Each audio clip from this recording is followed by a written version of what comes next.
Hi guys, happy Tuesday.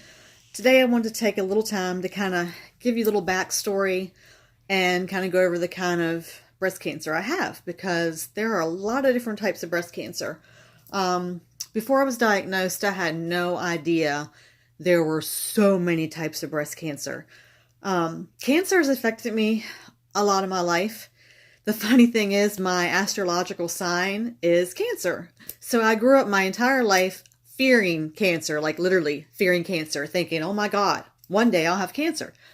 Well, they always used to say, don't say things you don't want because you'll get it. Well, yeah, my dumb ass got it.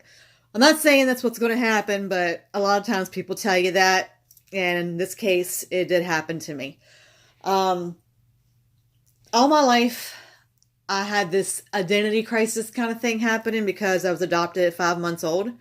My parents were great, don't get me wrong, but all my life I always wondered, what did the people that had me, did they have this disease? Did they have that disease? I grew up with migraines. I grew up with bipolar disorder that was not diagnosed until I was like 28 years old. I had some other issues, like just little odds and end things that I had growing up. And I always wondered, did my biological parents have these things? So when I saw my adoptive parents, who were my mom and my dad, my mommy and my daddy, they actually divorced when I was 7 years old. My mom remarried my stepdad, who is now having some health issues of his own. I saw my mom go through ovarian cancer 8 months. I know I say a lot, and I apologize for that. That's just one of my little nervous things I do. My mom had 8 months of hell going through ovarian cancer and passed away in February of 2008. There we go again. She was my best friend, so it was really hard to watch her struggle for 8 months. Kind of started pulling myself away slowly when she started getting sick because it was really hard for me to watch her go through that.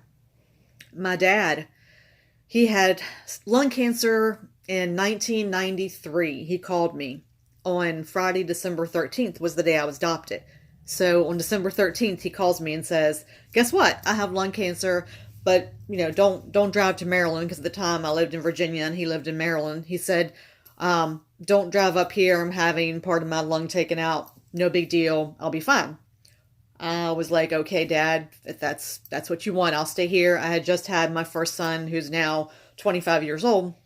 So he said, just stay home. I know you have a newborn baby. He was a couple months old. He said, just stay home. I'll be fine. And he was, for years he was fine. 2010, he ended up with bladder cancer.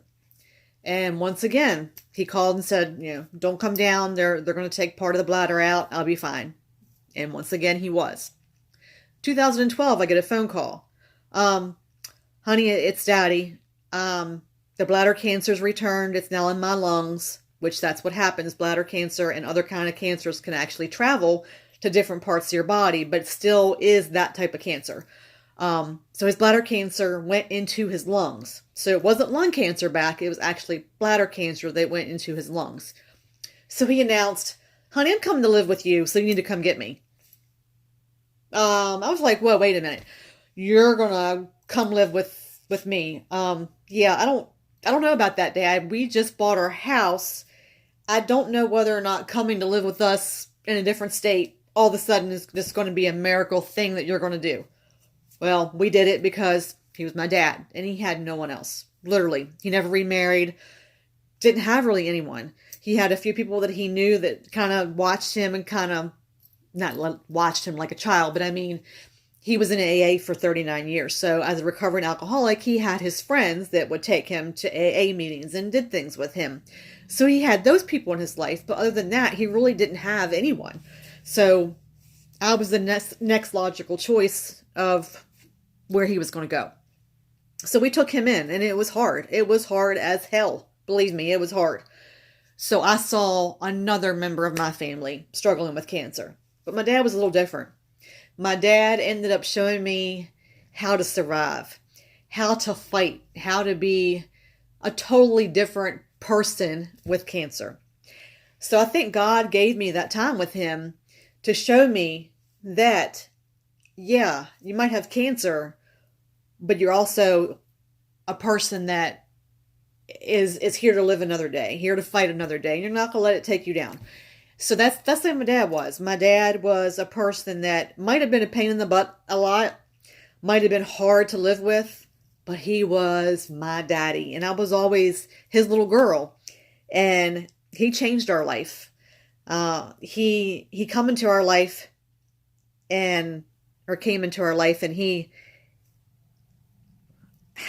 I don't even know how to describe what he did to us and did for us. He basically showed us that, I'm looking at a sign right now in this room. It says, when life gives you more than you can stand, kneel. And that's what he did.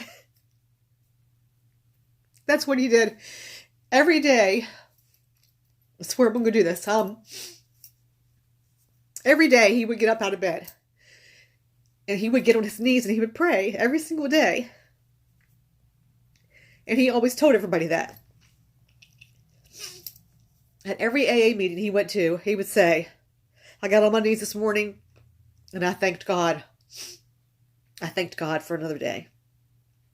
So I thank God for this day, for bringing me here to you, to talk to you a little bit more. And I'm going to go now, clean myself up a little bit because I have a little more to tell you. But that's what I wanted to kind of start today with. So thank you for coming here today and listening to me. And I'll be back.